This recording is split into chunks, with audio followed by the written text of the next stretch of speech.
नमस्कार मित्रों, आज के इस सेशन में आपका हार्दिक स्वागत है। आशीष कोचिंग अयोध्या के इस चैनल पर आपका अभिनंदन है। मित्रों, मैं इससे पहले के वीडियो में शिक्षण क्या है, शिक्षण के प्रकार क्या हैं, इन दो बिंदुओं पर चर्चा कर चुका हूं। आज एक महत्वपूर्ण बिंदु शिक्षण से ही संबंधित है।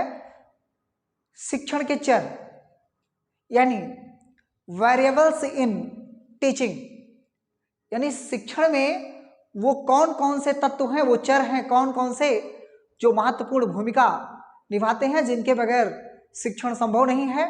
तो वो उन तीन, वास्तव में शिक्षण के तीन ही चर हैं। जैसा कि जॉन डीवी ने कहा है कि शिक्षा एक त्रिध्रुवीय प्रक्रिया है, उसी में शिक्षण तीन बिंदु होते हैं, वो शिक्षण के चर तीन हैं। इन पे हम सबसे पहले अगर बात करें तो शिक्षण के तीन चर कौन कौन से हैं, तो नंबर एक होता है शिक्षक। पहले चर की बात अगर हम करें तो शिक्षक, यह शिक्षक कैसा चर है। अगर हम बात करें चर की बात कर रहे हैं, शिक्षण के चर की बात कर रहे हैं, तो शिक्षण कैसा चर है, तो शिक्षण एक स्वतंत्र चर है। कैसा चर है मित्रों? शिक्षण एक स्वतंत्र चर है। शिक्षण एक कैसा चर है? शिक्षक एक स्वतंत्र चर है। वास्तव में शैक्षिक प्रक्रिया का एक आधारभूत तत्व माना जाता है। शैक्षिक प्रक्रिया का आधारभूत तत्व माना जाता है, माना ही नहीं जाता है, वास्तव में होता है। शिक्षक आधारभूत तत्व माना जाता है। इसकी उपस्थिति के बिना शिक्षण संभव ही नहीं है। शिक्षक जब तक रहेगा नहीं, तब तक क्या सिखाएगा, क्या पढ़ाएगा, कौन पढ़ाएगा, कौन सिखाएगा, यह संभव नहीं है। वास्तव में कहा जाता है कि शिक्षण एक ऐसी प्रक्रिया है जिसके द्वारा अधिगम की उत्पत्ति होती है। और अधिगम की उत्पत्ति कौन करता है? वास्तव में शिक्षक ही करता है। बीओ स्मिथ ने एक परिभाषा दिया है कि शिक्षण एक ऐसी प्रक्रिया है जिसके द्वारा अधिगम की उत्पत्ति होती है। तो अधिगम की उत्पत्ति कहां से होगी? अगर शिक्षण में अधिगम की उत्पत्ति कौन करेगा? शिक्षण में अधिगम की उत्पत्ति एक शिक्षक ही करेगा, अर्थात स्वतंत्र चर करेगा। और शिक्षण जो है, अगर हम स्वतंत्र चर की बात करें तो शिक्षक स्वतंत्र चर में आता है। और इसमें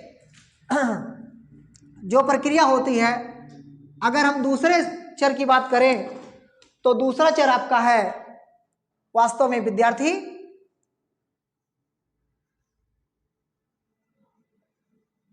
ये दूसरा चर आपका विद्यार्थी होता है। और विद्यार्थी को कौन से चर के रूप में जानते हैं? तो विद्यार्थी को परतंत्र चर कहा जाता है। परतंत्र चर, इसको आश्रित चर भी कह सकते हैं।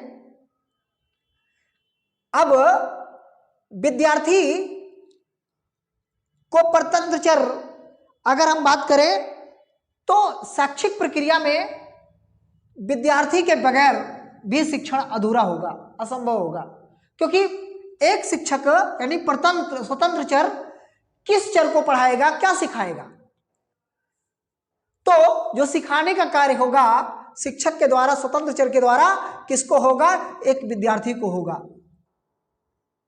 और विद्यार्थी वास्तव में एक सेतु का कार्य करता है। अगर हम बात करें तीसरे चर के बारे में भी हम आपको बताते हैं कि कैसे एक विद्यार्थी जो है स्वतंत्र चर एक सेतु का कार्य करता है। तो तीसरा चर आपका है पाठ्यक्रम। पाठ्यक्रम, और पाठ्यक्रम को एक हस्तक्षेप चर कहा जाता है। मित्रों, पाठ्यक्रम को हस्तक्षेप चर कहा जाता है। अब मैं पहले आपको बताता चलूं कि विद्यार्थी को शिक्षण प्रक्रिया का सेतु कहा जाता है। वो कैसे कहा जाएगा? सेतु इसलिए कहा जाएगा क्योंकि अगर हम बात करें तो ये चलेगा यहां से, ऐसे चलेगा, और ये चलेगा तो ये क्या है? एक प्रकार का सेतु है, मध्य बिंदु है। यानी क्या पढ़ेगा वो विद्यार्थी?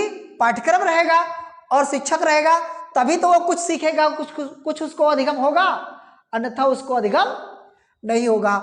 तो तीसरा चर जो आपका है वो हस्तक्षेप चर है। हस्तक्षेप चर, इसको वास्तव में अगर हम बात करें कि यह विद्यार्थी को क्या सिखाना है, क्या पढ़ाना है, क्या अधिगम कराना है, तो उससे क्या होगा? पाठ्यक्रम ही होगा। तभी वो क्या सिखाएगा, क्या बताएगा और क्या करेगा, इस माध्यम से इसको बनाया जा सकता है। और ये ध्यान रख दीजिएगा मित्रों, यह एक प्रकार का अधिगम का यानी शिक्षण का महत्वपूर्ण साधन होता है। तो शिक्षण के चर के बारे में बात करें कि शिक्षण के चर कितने हैं, तो शिक्षण के 3 चर हैं। वो कौन कौन से चर हैं? एक शिक्षक, दूसरा स्वतंत्र चर, दूसरा विद्यार्थी परतंत्र चर, और तीसरा पाठ्यक्रम हस्तक्षेप चर। तो इस तरीके से ये 3 चर हैं मित्रों शिक्षण के। और शिक्षण के में शिक्षक स्वतंत्र चर आधारभूत तत्व होता है, इसके बगैर कैसे सिखाएंगे, कैसे बताएंगे। विद्यार्थी परतंत्र चर, ये तीनों चरों का एक सेतु माना जाता है। और पाठ्यक्रम एक दोनों चरों के का एक साधन होता है जिसको हस्तक्षेप चर कहते हैं।